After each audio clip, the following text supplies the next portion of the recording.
Hello বন্ধুরা, good afternoon. আজকে আমি একটা নতুন রেসিপি নিয়ে এসেছি, বেগুনের ভর্তা। দেখো, দোকানে দুটো বেগুন আমি সরু সরু করে কেটে নিয়েছি, দুটো টমেটো নিয়েছি, রসুন ছাড়িয়ে নিয়েছি, আর 10টা মতন কোয়া কাঁচা লঙ্কা কুচিয়ে নিয়েছি, পেঁয়াজ কুচিয়ে নিয়েছি। কুকারের মধ্যে আমি বেগুনগুলো সব দিয়ে দিচ্ছি। বেগুনগুলো ধুয়েই রেখেছিলাম। তোমরা চাইলে একটু বড় বড় পিসও করে দিতে পারো, আমি একটু সরু সরু পিস করে কেটে দিয়েছি। দুখানা বেগুন ছোটো ছোটো টাইপেরই নিয়েছি।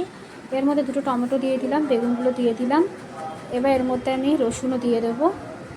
দেখো, রসুনও দিয়ে দিচ্ছি। রসুনটা একটু বেশি লেগেছে আমার এখানে। এবার আমি এর মধ্যে একটুখানি নুন দেবো, 1 চামচ মতো নুন দেবো, আর কাঁচা সর্ষের তেল একটু দিয়ে দেবো। দিয়ে আমি এটা কুকারের মধ্যে একটু একটা সিটি মেরে নেবো।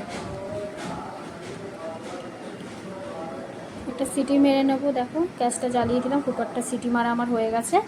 এবার দেখো, এটাকে আমি ভালো করে বেগুন, টমেটো, রসুন এটাকে ভালো করে ওর মধ্যে ঘেটে নেবো, মিশিয়ে নেবো, ভেঙে ভেঙে ভেঙে ভেঙে পুরো মাখা মাখা মতন পুরো মিশিয়ে নেবো। পুরো আমি ভেঙে ভেঙে গলিয়ে নিচ্ছি।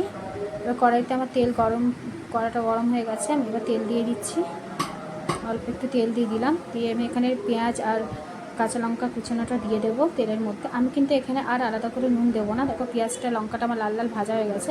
এবার আমার এই টমেটো, বেগুন, রসুনের মাখাটা দিয়ে দিচ্ছি এর মধ্যে, দিয়ে ভালো করে তেলের মধ্যে মিশিয়ে নিচ্ছি। এতে কিন্তু নুন দেবো না, কারণ আমার অলরেডি নুন দেওয়াই আছে।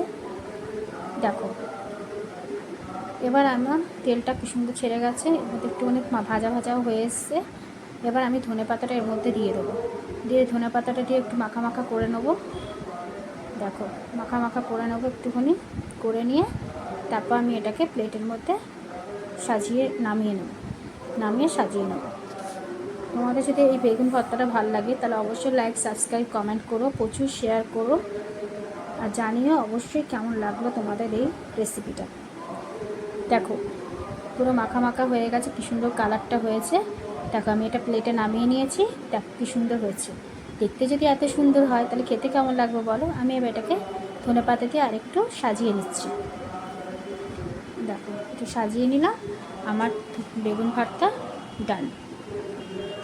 কেমন লাগলো অবশ্যই জানিও, কিন্তু কমেন্ট করতে ভুলো না বন্ধুরা। বাই।